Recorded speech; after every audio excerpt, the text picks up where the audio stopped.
ஹரியோம். சிந்திக்கு சில துளிகள். இன்று நேற்று ஆகஸ்ட் 15 சுதந்திர தினம். நானும் 2 பள்ளிக்கு போயிருந்தேன். 2 பள்ளியிலையும் அங்கே விசேஷமாக அழைக்கப்பட்டிருந்த அதிகாரிகள் வந்து பேசினார்கள். சுதந்திர போராட்ட தியாகத்தை பற்றி. அவனுங்க பேச்சில் உப்பு சப்பே இல்லை. ஏன்னா அவங்கெல்லாம் வரலாறு படிக்கலை. ஒரு குறைஞ்சது இங்கே பேச வரணுங்கிறதுக்காகவாவது கொஞ்சம் படிச்சுட்டு வந்திருக்கலாம். சும்மா தியாகம் அது இதுன்னு சொல்லிட்டு முடிச்சிட்டாங்க. இவங்க பேசுகிற பேச்செல்லாம் கேட்டு எப்படி புதிய மாணவர்களுக்கு, இன்றைய மாணவர்களுக்கு தேசத்தை பற்றி, தேசத்துக்காக உழைத்தவர்களுடைய வாழ்க்கையை பற்றி, அவங்க பட்ட கஷ்டங்களை பற்றி எத்தனை பேர் தெரிஞ்சுக்குவாங்கன்னு தெரியல. அப்படி அந்த உணர்வை ஊட்டணும்னு பள்ளியில் இருக்கிறவங்களும் பெருசாக அப்படி நினைக்கிறதில்ல. ரெண்டாவது பேச வர்றவங்களும் அதை நினைக்கிறதில்ல. இன்றைக்கி நாம் என்ன செய்யணும், இன்றைக்கி நம்ம தேசத்தை காப்பாற்றுறதுக்கு நம்ம என்ன பண்ணலாம் அப்படின்னு மேலோட்டமாக சில விஷயங்கள் சொல்லிட்டு போயிடுறாங்க. கட்டாயம் தேச விடுதலைக்காக போராடியவர்களுடைய வாழ்க்கையை தெரிஞ்சால் தான் இன்றைக்கி இருக்கிற மாணவர்கள் நாமளும் ஏதாவது செய்யணும் அப்படிங்கிற எண்ணம் வருங்கிறது இவங்களுக்கெல்லாம் தெரியறது இல்லையா, யோசிக்கிறது இல்லையா தெரியல. சரி, சுதந்திர போராட்டத்தில் மாணவர்கள் செய்த புரட்சியில் ஒரு சம்பவம். இன்னைக்கு அந்த விஷயத்தோட முடிச்சிடலாம். நாளைக்கு எச்சன் விஷயத்துக்கு போவோம். சுதந்திர போராட்டத்தில் வங்காளத்தில் நடந்த ஒரு சம்பவம்.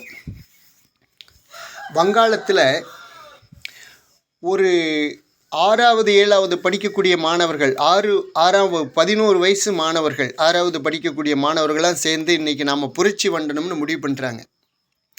என்ன புரட்சி பண்ணுறாங்க அப்படின்னா, ஸ்கூல்லிருந்து நேராக கிளம்பி கல்கத்தாவினுடைய முக்கியமான நகரத்தில் போய் எல்லாம் வரிசையாக நின்றுட்டு வந்தே மாதரம் அப்படின்னு கோஷம் போடணும். வந்தே மாதரம் கோஷம் போடுறதுல என்ன தப்பு இருக்குன்னு கேட்குறீங்களா? அன்னைக்கு வந்தே மாதரம்னு சொன்னாலே தேச விரோதமான செயல் அப்படின்னு வெள்ளைக்காரன் தடை பண்ணியிருந்தான். வந்தே மாதரத்தை பற்றி சொல்லக்கூடாது, வந்தே மாதரம்னே சொல்லக்கூடாது. வந்தே மாதரம்னா என்ன? பாரத வந்தே மாதரம் அப்படின்னா பாரத அன்னையை வணங்குகிறேன் அப்படின்னு. பாரத அன்னையை வணங்குகிறேன்னா குற்றம், அது தேச விரோத குற்றம். அதை பிடிச்சி உள்ளே போட்டுருவான். அப்படி சட்டம் போட்டிருந்தான். இன்றைக்கி சில பேர் சொல்லுவாங்க வெள்ளையனே பரவாயில்ல இந்த ஆட்சிக்கு அப்படின்னு. அன்னைக்கு இந்த காலகட்டத்தை நினச்சி பார்க்கணும். அப்போது இந்த 12 மாணவர்கள் அந்த கிளாஸில் இவங்க போய் வந்தே மாதரம்னு கோஷம் போடணும்னு முடிவு பண்ணாங்க. 4 மணி ஆச்சு, பெல் அடித்தது. அந்த லீடரு முன்னாடி போகிறான், எல்லாரும் பின்னாடி போனாங்க. இவன் போய் அந்த குறிப்பிட்ட இடத்துல போய் நின்று திரும்பி பார்க்குறான். யாரும் இல்லை, யாரும் வரலை. எல்லாம் பயந்து ஓடிடுறாங்க. ஏன்னா அடுத்த நாள் ஸ்கூலுக்கு வர முடியாது, அடி உழுகும், மீண்டும் ஸ்கூலில் சேர்த்திக்க மாட்டாங்க, அப்படி 1000 பிரச்சனை. ஆனால் இவனு மட்டும், இந்த லீடரு தலைவன் மட்டும், நாம் முடிவு பண்ணியாச்சு, நாம் போயே ஆகணும் அப்படிங்கிற, நாம் கோஷம் போட்டே ஆகணுங்கிற ஒரே உணர்வோட வந்தே மாதரம் வந்தே மாதரம்னு கத்துறான். கல்கத்தா பெரிய நகரம், அன்னைக்கும் பெரிய நகரம். மக்களெல்லாம் பார்க்குறாங்க. அந்த இடத்துல நின்றுட்டு இருந்த போலீஸ்காரன் வர்றான். இவன் முடியை பிடிச்சி தூக்கிட்டு போகிறான். தூக்கிட்டு போய் நீதிபதி முன்னாடி சொல்கிறான். சார், கோர்ட்டில் கொண்டே நிறுத்தி நீதிபதி முன்னாடி சொல்கிறான், இவன் வந்தே மாதரம்னு கோஷம் போடுறான், தேச விரோத செயல் செய்கிறான், இவனுக்கு என்ன தண்டனை?